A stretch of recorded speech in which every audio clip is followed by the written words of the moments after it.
സഖാവ് നമുക്കൊപ്പം ചേരുകയാണ്. ഒരു മുഖവരെയും വേണ്ട, കേരളത്തിൽ സഖാവ് എന്ന് നമുക്കിങ്ങനെ നെഞ്ചത്ത് കൈവച്ച് പറയാൻ പറ്റുന്ന ഒരു സഖാവ് ആശാൻ, മണിയാശാൻ, കേരളത്തിന്റെ മണിയാശാൻ.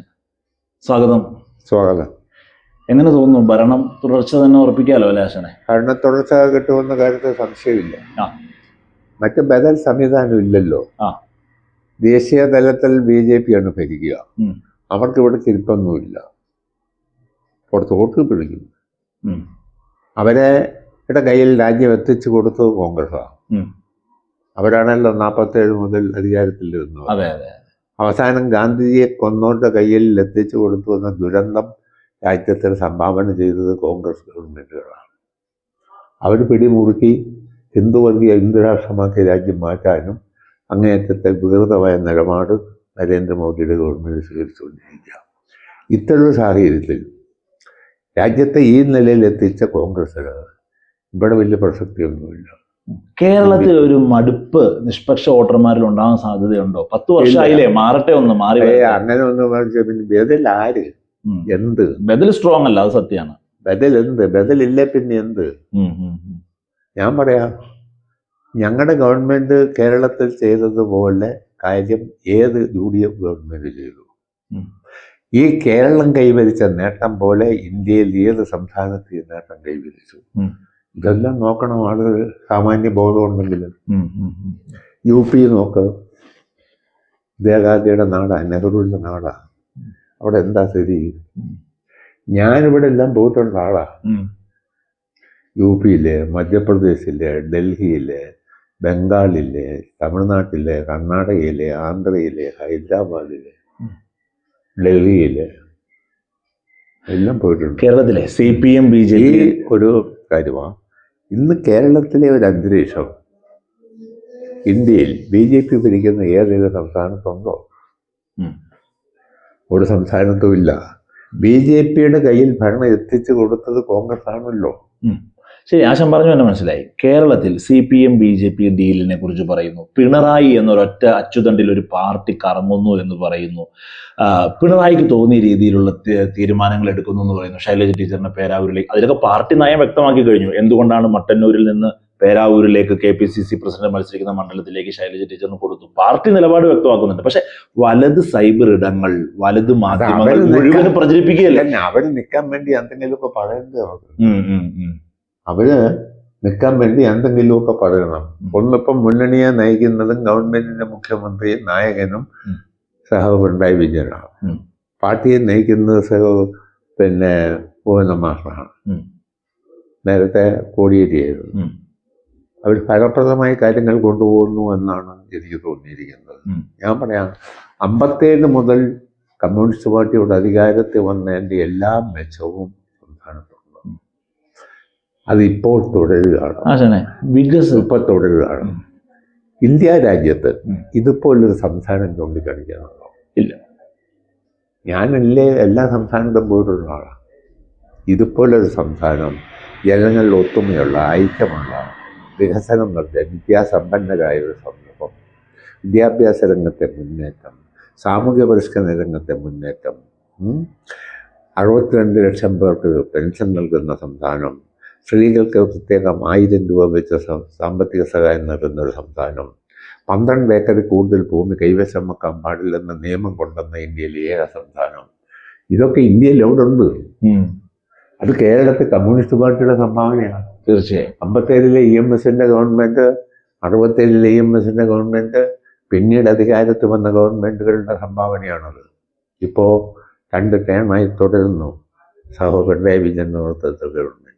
ഞാൻ ചോദിക്കട്ടെ, അല്ലാതെ ഭേദത്തിൽ എന്ത് സംവിധാനം? ശരി, വികസനം ഇത്രമേൽ സാധ്യമാക്കിയ ഒരു ഗവൺമെന്റ്, അതുകൊണ്ട് തന്നെയാണ് LDF പ്രചരണം മുഴുവനും വികസനത്തിൽ ഊന്നി കൊണ്ടുപോയത് ഈ കഴിഞ്ഞ തെരഞ്ഞെടുപ്പിൽ. പക്ഷെ ആശാനെ നോക്കുകയാണെങ്കിൽ കേരളത്തിലൊരു പൊതു സ്വീകാര്യനാണ്, ഒരു നാട്ടുമ്പുറ ശൈലിയും ഇഷ്ടമാണ് എല്ലാവർക്കും. ആശാനെ കേൾക്കും ജനം. അപ്പോൾ ആ ഒരു രീതിയിൽ നമ്മൾ ഇരുന്നതുകൊണ്ട് ചോദിക്കുക, ചില കാര്യങ്ങളിൽ പാർട്ടി കൊടുക്കുന്ന മറുപടി, ക്ലാരിറ്റി, വ്യക്തത ഈ പറയുന്ന നിഷ്പക്ഷ വോട്ടർമാരെ സ്വാധീനിക്കില്ല. ഒന്ന്, ശൈലജ ടീച്ചറിനെ പേരാവൂരിലേക്ക് മാറ്റേണ്ടിയിരുന്നോ? ഒരു സീനിയർ മെമ്പർ ഒരു ഉറപ്പ് സീറ്റ് കൊടുക്കേണ്ടിയിരുന്നില്ലേ ആശാനെ? അതൊരു കാര്യമാണ്. ശൈലജ ടീച്ചറെ അങ്ങോട്ട് മാറ്റി നിർത്തുന്നതിന് അവരെ അവിടെ നിർത്തി ആ സീറ്റ് പിടിക്കാൻ കഴിയുമെന്ന് കാഴ്ചപ്പാടുള്ളതുകൊണ്ട് തന്നെയാണ്. അല്ല പിന്നെ ടീച്ചറെ അവിടെ ചിലപ്പോൾ വിധി മറ്റൊന്നായാൽ പാർട്ടി പ്രതിക്കൂട്ടിലാവില്ലേ? ഓ, അതൊന്നും വലിയ കാര്യമൊന്നും ഇല്ല. അതൊക്കെ പാർട്ടിയുടെ നിലപാട് പറയാമല്ലോ. ഞാൻ ചോദിക്കട്ടെ, ഞാനിപ്പം എന്നും മത്സരിക്കണമെന്നുണ്ടോ? ഒരിക്കലും ഇല്ല. ജയചന്ദ്രൻ 3 ടേൺ MLA ആയിരുന്നു ഓർമ്മിച്ചാല്. ഇപ്പൊ 10 വർഷം 2 ടേൺ ഞാനാണ്. വീണ്ടും ജയചന്ദ്രൻ മത്സരിക്കുക. അതിനെല്ലാ ദിവസം പാർട്ടി തീരുമാനിച്ചു.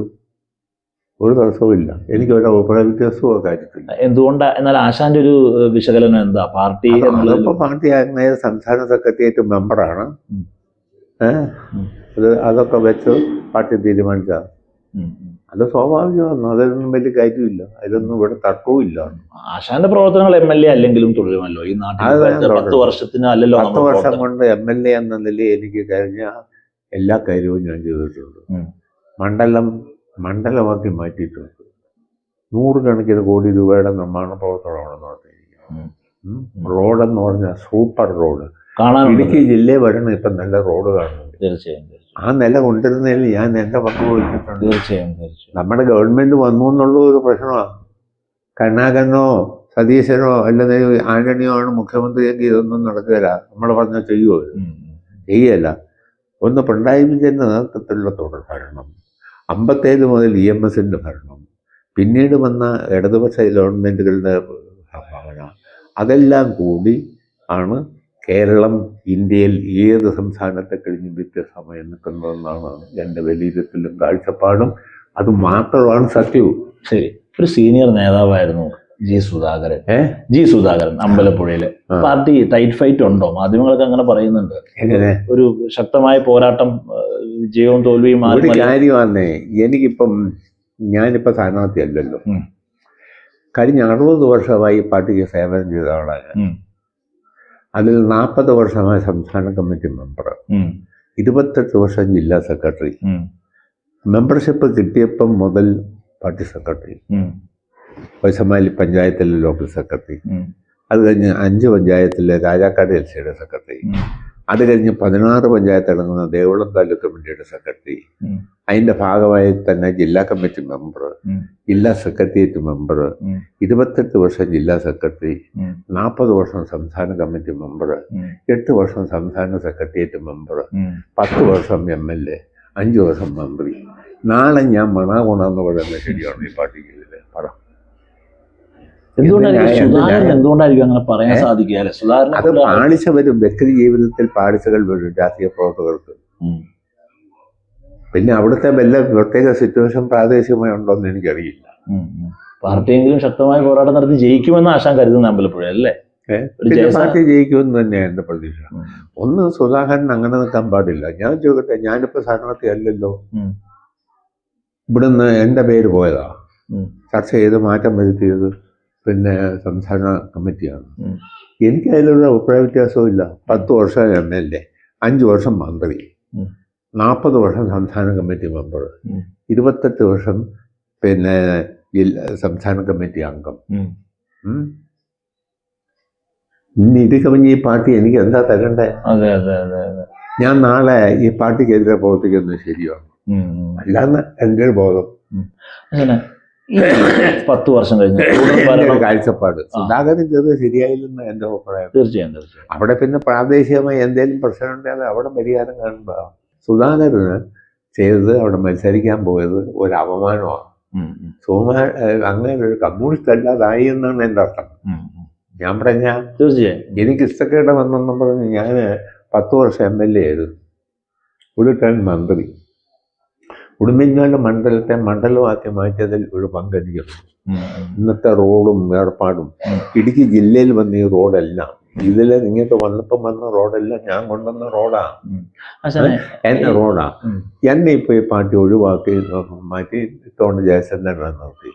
ഞാൻ ഇന്നേരം എതിരെ പറയുന്നത് ശരിയാണോ? തീർച്ചയായും. സാമാന്യ മര്യാദ വേണം. ഒരു പാർട്ടി പ്രവർത്തകൻ അച്ചടക്കമുള്ള പാർട്ടി പ്രവർത്തകൻ വേണം. ഞാൻ ആരായിരുന്നു, എങ്ങനെ എവിടെ എത്തി, ഈ പാർട്ടി എനിക്ക് നല്ല പരിഗണനയുണ്ട്, അതെല്ലാം ഞാൻ കാണാൻ. എത്ര സീറ്റ് ആശാന്റെ ഒരു ആത്മവിശ്വാസം? നല്ല സീറ്റ് ഇത്രയെന്നൊന്നും പറയാനില്ല, നല്ല ഭൂരിപക്ഷം കിട്ടും. നല്ല ഭൂരിപക്ഷം കിട്ടും. അല്ല ബദലെന്ത് ആര്? ശരി, ഇനി ഞാൻ അല്ല ഇതിൽ ബദലില്ല. ബദലെന്ത്? കോൺഗ്രസ് ശരിയാണോ? അല്ലല്ലോ, ദേശീയ തലത്തിൽ തന്നെ പോയില്ലേ? ശരി, ഈ അവര് ഭരിച്ച് ഗാന്ധിജിയെ കൊന്നവന്മാരുടെ കയ്യിൽ രാജ്യം മഹാദുരന്തമല്ല. UDF-ലെ മുഖ്യമന്ത്രിയുടെ അടി തുടങ്ങിയിട്ടുണ്ട്. അതന്നെ ആശാൻ, അവരെല്ലാവരും മുതിർന്ന ആളുകൾ പറയും ആശാൻ ആർക്കാ മുഖ്യമന്ത്രി സ്ഥാനം ഒരു യോഗ്യൻ? കോൺഗ്രസിൽ എന്നോട് ചോദിക്കേണ്ട കാര്യമില്ല. കാരണം അല്ല, എന്നാലും ആശാൻ ഇത്രയും വർഷമായിട്ട് ഇപ്പൊ നിലവിലുള്ള മുഖ്യമന്ത്രി തുടരാവുന്നതാണ് ഒന്ന്. അല്ല അതല്ല എങ്കിൽ പിന്നെ സംസ്ഥാന സെക്രട്ടറിയോ PBയോ സെൻട്രൽ കമ്മിറ്റിയോ തീരുമാനിക്കുന്നത്. ആരെയാണ് തീരുമാനിക്കുന്നതെന്ന് പറഞ്ഞാൽ അങ്ങനെ മുഖ്യമന്ത്രിയാവും. അതല്ല അപ്പൊ കോൺഗ്രസിലെ മുഖ്യമന്ത്രിയാകാൻ ആർക്കാണ് യോഗ്യൻ? കോൺഗ്രസ് വരില്ല എന്നുള്ളത് അവിടെ നിൽക്കട്ടെ, ചർച്ചകൾ നടക്കുകയാണല്ലോ. ചെന്നിത്തലയോ KCയോ VD സതീശനോ? അത് VD സതീശന് വേണേലും വരാവുന്ന ഭൂരിപക്ഷം കിട്ടിയാൽ പ്രതിപക്ഷ നേതാവല്ലേ, പരിഗണിക്കാവുന്ന. അല്ല ചെന്നിത്തലയാണേലും അതെ. ചെന്നിത്തലയോട് എനിക്ക് ഇവരെ എല്ലാം ഇഷ്ടമാണ്, എന്നോട് ഇഷ്ടമാണ്. KCക്ക് ഒരു യോഗ്യത കാണുന്നുണ്ടോ? അങ്ങനെ അഖിലേന്ത്യാ രാഷ്ട്രീയത്തിൽ പോയി ദേശീയ തലത്തിൽ പോയ ആള് ഇനി ഇവിടെ ഇതിനൊരിക്കാൻ വരുന്നൊന്നും ശരിയാണ്. ഈ രണ്ടുപേരിൽ കോൺഗ്രസ് ആയതുകൊണ്ട് എന്തോ ആകാമല്ലോ. അപ്പൊ ഈ രണ്ടുപേരിൽ ആരെങ്കിലും ആവട്ടെ എന്നുള്ളതാണ്. പിന്നെ അവരെ യോഗ്യന്മാർ തന്നെ. അങ്ങനെ നമുക്ക് ഈ പിണറായിയിൽ ചുറ്റിപ്പറ്റി നിൽക്കുന്ന ഈ ഒരു കാലഘട്ടം മാറി വരുമ്പോഴേ, ഈ യുവാക്കളിലേക്ക് ആശം നോക്കുമ്പോഴേ, ഇത്ര സീനിയർ ആയ ഒരാളെന്നുള്ള നിലയ്ക്ക് നമ്മുടെ ഒരു ഭാവിയിലേക്ക് പിണറായിയെ പോലൊരു മുഖമായിയൊക്കെ വരാൻ ആരാശം കാണുന്ന സാധ്യത? അതെ, ഒരു കാര്യമാണ്, ഞാനൊരു പാർട്ടി പ്രവർത്തകനെന്നല്ല അച്ചടക്കത്തോടു കൂടി പറയണ്ട. ഞാൻ അതൊന്നും ഇപ്പം അങ്ങനെ പറയാൻ കൊള്ളുന്ന കേസല്ല. ഈ പാർട്ടിക്കകത്ത് നിരവധി ആളുകളുണ്ട്, കാരണന്മാരുണ്ട്. സംസ്ഥാനത്ത് എല്ലാ ജില്ലയിലും ഉണ്ട്, ഇടുക്കി ജില്ലയിലുണ്ട്, സംസ്ഥാന തലത്തിലുണ്ട്, സംസ്ഥാന കമ്മിറ്റിയിൽ തന്നെ 10-60 പേരോളമുണ്ട് കേട്ടോ. അപ്പോൾ ഈ പാർട്ടിക്കകത്ത് ഏത് സ്ഥാനത്തേക്ക് വേണമെങ്കിലും തീരുമാനിച്ചാൽ വരും. ഞാൻ ചോദിക്കട്ടെ, ചെറിയ വിദ്യാഭ്യാസമുള്ള ഞാൻ, ഇടുക്കി ജില്ല പിന്നോക്ക ജില്ലയെന്ന് പ്രവർത്തിച്ചു വന്ന ഞാൻ, എന്നെ ഈ പാർട്ടി 40 വർഷമായി ഞാൻ സംസ്ഥാന കമ്മിറ്റി മെമ്പറാണ്. 8 വർഷം സംസ്ഥാന സെക്രട്ടേറിയറ്റിൽ എന്നെ ഇടുക്കി ജില്ലയിലെ 40 വർഷം സംസ്ഥാന കമ്മിറ്റി മെമ്പറാണ്. മന്ത്രിയാക്കി 10 വർഷം MLA, ഒരു 10 മന്ത്രി. ഞാൻ നാളെ ഈ പാർട്ടിക്കെതിരെ മണഗുണമെന്ന് പറയുന്നത് ശരിയാണ്. അതെ.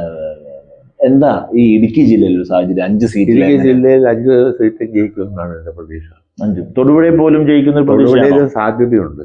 ടൈറ്റ് ഉണ്ടെങ്കിൽ അത് തൊടുപുഴയാണല്ലേ? അതെ, തൊടുപുഴയിലും സാധ്യതയുണ്ട്. എന്തുകൊണ്ടെന്നാൽ പുതിയ മത്സരമില്ലേ, ചെറുപ്പക്കാരല്ലേ മത്സരം. ജോസഫ് പോയി. ജോസഫിനോട് അവിടുത്തെ ആളുകൾക്ക് ഒരു പ്രത്യേക താല്പര്യമുണ്ട്, പണ്ട് മുതലോട്ട്. കുറെ കാര്യങ്ങളെല്ലാം അദ്ദേഹം അവിടെ ചെയ്തിട്ടുണ്ട്. ഞാൻ പറയാം, ഇപ്പൊ രാഷ്ട്രീയമാണെന്നോട്ടുള്ള പറയുന്നത് അതുണ്ട്. പക്ഷെ ഇപ്പോഴത്തെ സ്ഥിതി അങ്ങനെയൊന്നുമില്ല. നല്ല സ്ഥാനാർത്ഥിയാണ് നമ്മൾ LDF സ്ഥാനാർത്ഥി. നല്ല മത്സരമാണ് നടക്കുന്നത്. സാധ്യത തള്ളിക്കളയണ്ട. തൊടുപുഴ അടക്കം ജയിക്കുമെന്നാണ് എൻ്റെ പ്രതീക്ഷ. 4 സീറ്റ് ഉറപ്പാണ്. 4 സീറ്റ് നിലവിലുള്ളതാണല്ലോ. നിലവിലുള്ളത് അങ്ങനെ തന്നെ. പിന്നെ പീരുമേട് നമുക്കുള്ളതാണ്, ദേവുളം നമുക്കുള്ളതാണ്, ഉടുമ്പൻചോല നമുക്കുള്ളതാണ്, ഇടുക്കി നമുക്കുള്ളതാണ്. അതിന് പുറമെ തൊടുപുഴയും കൂടെ നമുക്ക് ജയിക്കാൻ കഴിയും. പ്രതീക്ഷ കൈവിടേണ്ട കാര്യമില്ല എന്നാണ് എൻ്റെ വലിയ. MLA ടേൺ അവസാനിക്കുകയാണ്. എന്താണ് ഇനി ഭാവി പരിപാടികൾ പ്ലാൻ ചെയ്തോ? പാർട്ടി കമ്മ്യൂണിസ്റ്റ് പാർട്ടിക്കകത്താണ്, അത് CPM-നാണെന്നാണോ പരിപാടി ഇല്ലാതെ? ഞാൻ കർഷക സംഘത്തിൻ്റെ പ്രവർത്തകനാണ്, പാർട്ടിയുടെ പ്രവർത്തകനാണ്. 40 വർഷമായി സംസ്ഥാന കമ്മിറ്റി മെമ്പറാണ്. ഇപ്പൊ ഷണിതാമാണ് സംസ്ഥാന കമ്മിറ്റിയിൽ. 28 വർഷം ജില്ലാ സെക്രട്ടറി ആയിരുന്നു ഇവിടെ. എനിക്കാണോ ഇനിയിപ്പോൾ പ്രവർത്തന മേഖലയില്ലാത്തത്? കർഷക സംഘത്തിന്റെ സംസ്ഥാന പ്രസിഡന്റായി പ്രവർത്തിച്ചിട്ടുണ്ട്. ഇപ്പോൾ സംസ്ഥാന എക്സിക്യൂട്ടീവ് മെമ്പറാണ്. ഇഷ്ടം പോലെ മേഖലയാണ്. അപ്പം അവസാന നിമിഷം വരെ അന്ത്യശ്വാസം വലിക്കുന്നു. അതിലൊരു സംശയവും കേരളത്തിനില്ലല്ലോ. മലയാളിക്ക് ആ കാര്യത്തിലൊന്നും ഒരു സംശയമില്ല. ഈ അവസാന നിയമസഭാ സമ്മേളനം കഴിഞ്ഞിറങ്ങി വന്നപ്പോ എന്തായിരുന്നു ആശാന ഒരു ഫീല്? അല്ല, നിയമസഭ 15ാം നിയമസഭയുടെ അവസാന സമ്മേളനം കഴിഞ്ഞ അവസാന സമ്മേളനം എനിക്കൊരു ഫീലിംഗ് തോന്നുന്നില്ല. ഇല്ല. ഇനിയിപ്പം തൽക്കാലത്തേക്ക് അങ്ങോട്ട് ഇല്ല എന്നൊരു ഇനി നിയമസഭ ഇപ്പോഴും ഉണ്ട്, പിരിച്ചുവിട്ടില്ല. അതുണ്ട്. ഇപ്പം വിളിച്ചാലും പോകണം. അപ്പോൾ ചുമതല ഉണ്ടല്ലോ. പിന്നെ പുതിയ നിയമസഭ തെരഞ്ഞെടുപ്പ് വരെ വന്നാൽ വരും. ഓക്കെ. നിയമസഭ ഇതുവരെ പിരിച്ചു വിട്ടിട്ടില്ല.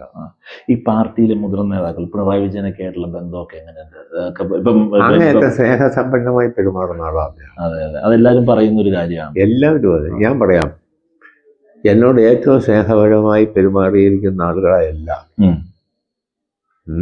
ഇ.കെ. നായനാര്, ചടയൻ ഗോവിന്ദൻ, പിണറായി വിജയൻ, കോടിയേരി ബാലകൃഷ്ണൻ, ടി.കെ. രാമകൃഷ്ണൻ, പി.എസ്. അച്യുതാനന്ദൻ, എല്ലാവരും എന്നോട് സ്നേഹമായി പെരുമാറിയിട്ടുണ്ട്. എനിക്കൊരു കൈത്താങ്ങ് നൽകിയിട്ടുണ്ട് നേതൃനിലയിലുള്ളത്. അല്ല, ഞാൻ ചോദിക്കാം, ഞാൻ വളരെ താഴെ നിലയിൽ നിന്ന് പ്രവർത്തിച്ചു വന്ന ആള്, ചെറിയ വിദ്യാഭ്യാസമുള്ള ആള്, ഈ നിലയിൽ സംസ്ഥാനത്തെ മന്ത്രിയായി വരണമെങ്കിൽ ഏത് പാർട്ടി കൊടുക്കുമോ? ഏത് പാർട്ടി അങ്ങനെ അവസരം കൊടുക്കും അല്ലെ? ഏത് പാർട്ടി അങ്ങനെ അവസരം കൊടുക്കും? ഈ നിലവാരമുള്ളവർക്ക് എങ്ങനെ കിട്ടും? അല്ല, ആ 5 വർഷത്തെ വൈദ്യുതി വകുപ്പിന്റെ പ്രവർത്തനം എവിടെയായിരുന്നു? എത്രമേൽ മികച്ചതായിരുന്നു? നല്ല മികച്ച പ്രവർത്തനം സംശയം ഉണ്ടായിരുന്നു. മികച്ച പ്രവർത്തനം നടത്തി. അങ്ങനെ ഈ പിണറായിക്ക് എങ്ങനെയാണ് CM ഒക്കെ മാസത്തിൽ ഒന്നൊക്കെ വിളിക്കോ? നിങ്ങൾ എന്തെങ്കിലുമൊക്കെ ആവശ്യം അപ്പം വേണേലും വിളിക്കാം, ഇപ്പം വേണേലും വിളിക്കാം. അതിനുള്ള സ്നേഹവും അങ്ങനെ ഒന്നും മാന്യമായി പെരുമാറുന്ന ആളായിട്ടാണ് എനിക്ക് തോന്നിയിരിക്കുന്നത്.